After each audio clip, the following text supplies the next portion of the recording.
Hello and welcome to the show. I'm here on Forza Motorsport 5 with another silly car build. Today's vehicle of choice is the Maserati Tipo 61 Birdcage. An absolutely gorgeous car. It's somewhat funny looking from various angles. It has a fantastic chassis, this one. It's almost a work of art, this car. Yeah, a really crazy designed car, well ahead of its time. And it was a very successful race car, I believe. I drove this a while ago. I drove this when it came out. Really like driving this car. It does look like a bit of a bathtub from behind still. But it is a very nice car to drive this. Despite its age, it was a nice vehicle to drive. It was very quick. But like most classic vehicles, you know, it's still running old brakes, old suspension, old tyres, which means that it can be a little bit of a handful. Now, a lot of people have been requesting that I do silly car builds of the classic Formula 1 cars, the classic racing vehicles. The problem is, as you saw with the Auto Union, you can't really ever make them very silly because there are only a few engine upgrades. You may put the power up by 100 or so horsepower, but that's about it. You then stick on some big old race tyres, race brakes, race suspension, and so on, and the car just doesn't become particularly silly. In some cases, it can be easier to drive than the car started out with. However, I don't think it's going to be the case with the Maserati. The reason why I picked this car is because we can do an engine swap with this one. We can put in this, the 4.5 litre V8 that we put in the Clio. Now this car weighs under £1,500, which means putting 900 odd horsepower in this will have a profound effect, I would imagine, on a car this light and this small. This should be bonkers, really.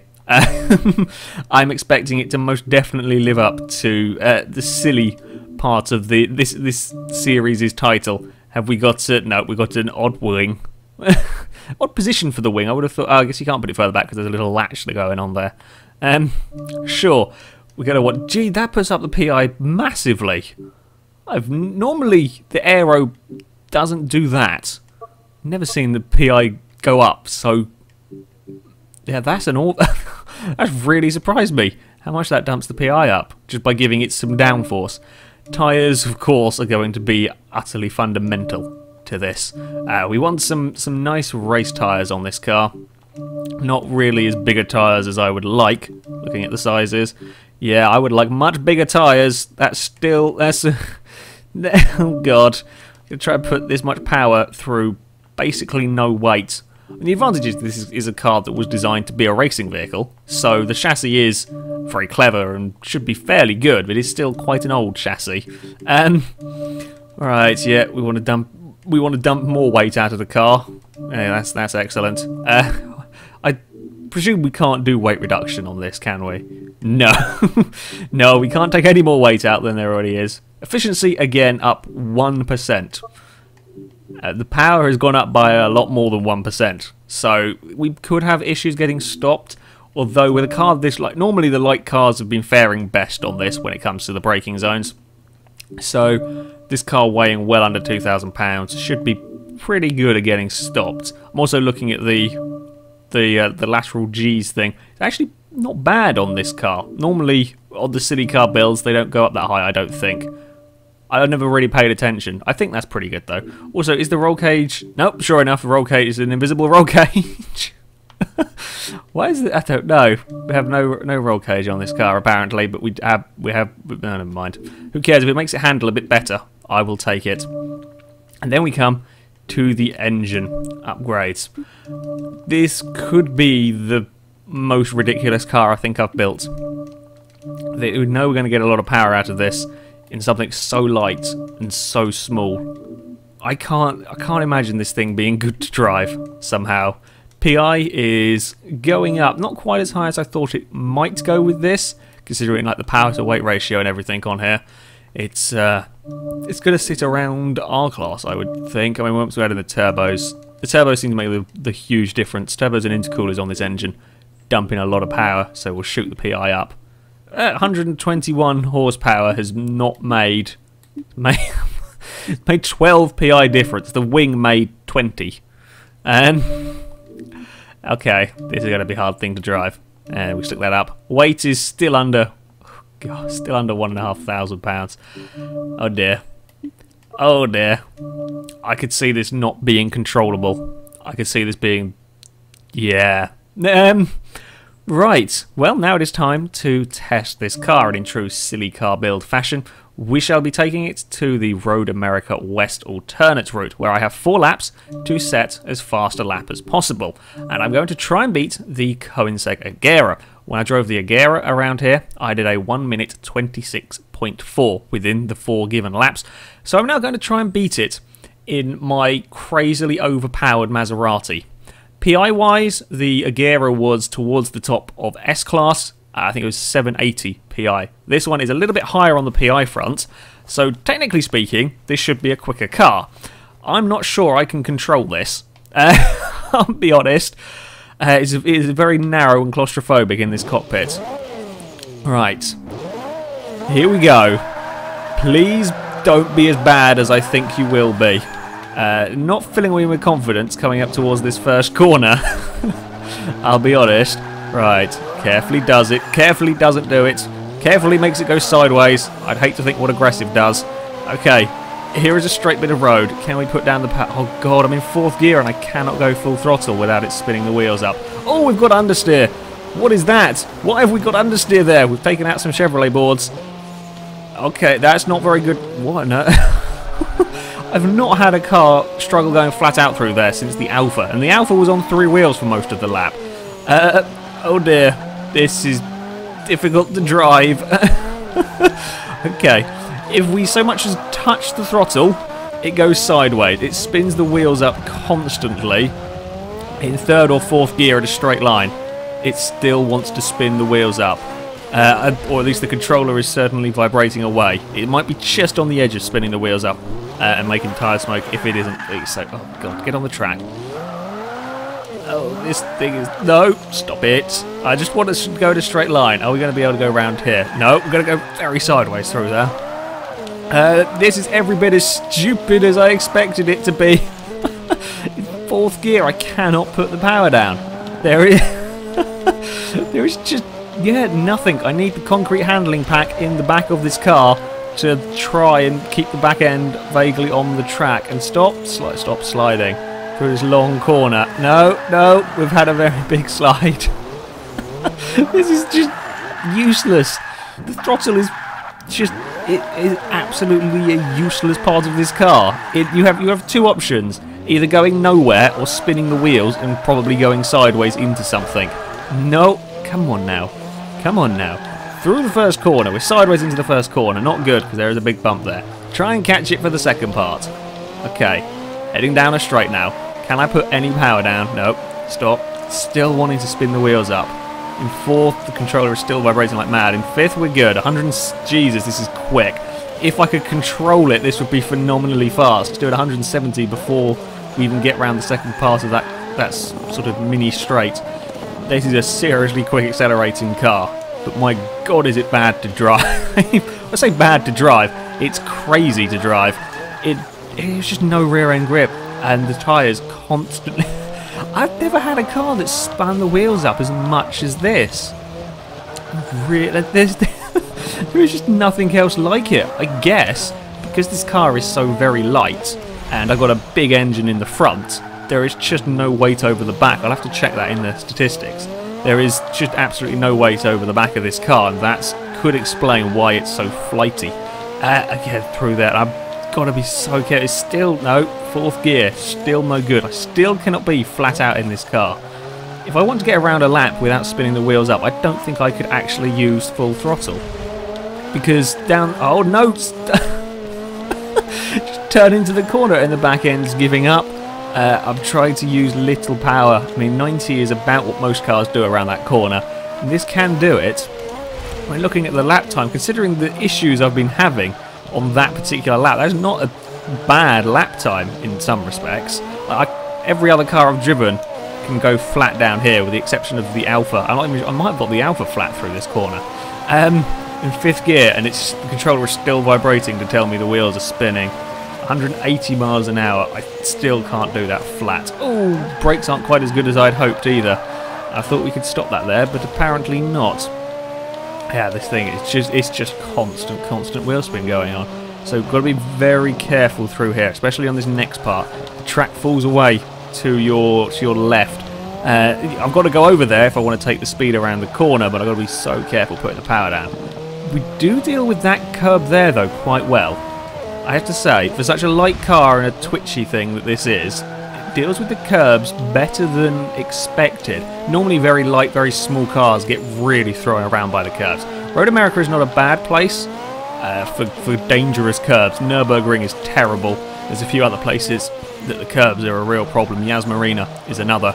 Around here though it's not too bad, but that one corner where this shortened track joins the main layout, that is a real pain in some cars, but this one is okay with that. A redeeming characteristic of this car is alright with that curb. Around this final corner it is just slidey. It's unbelievably slidey. Get on the track. 28.4. That's pretty quick considering everything. Oh no, this lap might not be as there. Hold on, my brain is just given up trying to come up with English words and is more concerned with keep silly car on road. Yeah, that's not a bad lap actually, considering I can't really be flat out down here. Getting stopped on this corner is not quite as nice as I would hope. Still we're going exploring. I was slower and braked earlier, and still we ended up out wide. Maybe I can make up a little bit of time through here. Nope, no, that's not going to happen. That's just going to go sideways. Can we put any more power down this bit? No, we can't do that. Now I praised you for dealing with the curb, so yeah, even me going sideways over that curb it's alright with. That is a surprise. No other car's done it quite that well, I don't think. And we've got no problems with curbs for the rest of the lap. Massive problem with power delivery. That just gentle. Even then we're sideways. I can't go full throttle down that hill. Just a change of elevation is enough to cause the rear wheels to want to spin up through here. Yeah, we're about a second down on this lap and have been fairly consistently. So unless I can get an amazing run through here, then I'm not gonna beat the Agera, I don't think. Whoops, as we're still 2 seconds off its time with that one lap that was all right. And there we are across the line. 28.4 was my quickest lap. A couple of seconds down on the Agera. This is just ridiculous to drive this car. There is absolutely no grip at the back at all. Through that high-speed corner down the sort of straight that we have, everything else has been flat down there, and I can't do it in this car. I can't be flat out because the wheels just spin. It is bonkers. Absolutely balmy. As expected, really, with this car. Now it's time to do a speed run with it. It should be better at that. I don't have to worry about corners. We might actually find a point where it stops spinning its wheels. Let's go and do that. Let's see if this will ever stop spinning its wheels when we go down a long straight. Also, have a look at the weight distribution. That could go some way in explaining why this car is doing what it is doing. I would imagine there is. I imagine it would be fairly front heavy. I'm just trying to have it. I was thinking of having a guess, but I'm not sure what to go with. What are we? Front? Oh no, it's not. Is that not? Nowhere near as front heavy as I thought it might be. Only 51% over the front. Okay, that doesn't. I don't know why it's so twitchy at the back. Then. Now we're going to take all the aero off to try and make it go quick in a straight line. Oh, this is not going to be fun getting it to the Le Mans straight.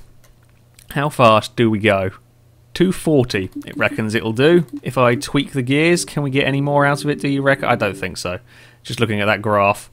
Oh no, wait, you can. I lied. I do apologise. Can we get 250 out of it? No, 242. Alright, 244 looks like about as good as I'm going to get. Right, test drive. Yes, I would like to apply them. I don't want to go over a bump in this car. Oh, I've missed them on again. I really don't want to go over a bump at high speed. I could see there being a very big crash with this car. With such little... Well, now I've taken all the downforce. Oh, God, I've got to get it to the straight with no downforce on. This might spin and be sideways. Maybe in the sand trap before I get to the straight. Because there are got a couple of fast corners before getting on the straight. And this will have even less rear grip. Bugger. Oh dear. Okay, car. Please don't try and kill me. Please just get to the straight, do 240 miles an hour, and then I don't care after that. And then I'll take all the upgrades out of you and keep you stopped, because you're much nicer to drive like that. Right, first corner. Oh, understeer. That's a new thing. No, never noticed that problem because of all of the oversteer before. Okay, yeah. We actually dealt with the first corner there better than expected, and now we tried to put the power down, and we're not doing so well. I think, you know, let's just cruise. Let's just roll down this hill. Let's not worry about putting any power down. That's the safest way to do it. Oh god, now I've got to deal with the bumps around this next corner. Some of the worst bumps on any track ever, I think, these. Be slow here. Oh no, too fast. We've got to cross the bumps. No, we saved it. Yeah, can't use any power across them. So if I go flat out, yeah, that's spinning its wheels up in 4th. We're in 5th now. Still, I think that's still spinning its wheels. It still feels like it is. God, this is crazy car. In 6th gear now, 230 miles an hour in a Maserati Birdcage. Oh god, the bumps are not fun. The bumps are not fun at all. 240. It's quick. Do we reckon it'll make the turn? I'm not sure. This is really getting flighty across the bumps. The steering is... Yeah, oh god. But, oh, that's on its... That's in the air. Oh, no, we're not going to do it. Yeah, that was never going to make it. The minute that got in the air, that was never going to make the corner. Bloody hell. Yeah, so this is a hard car to drive. This is a very hard car to drive.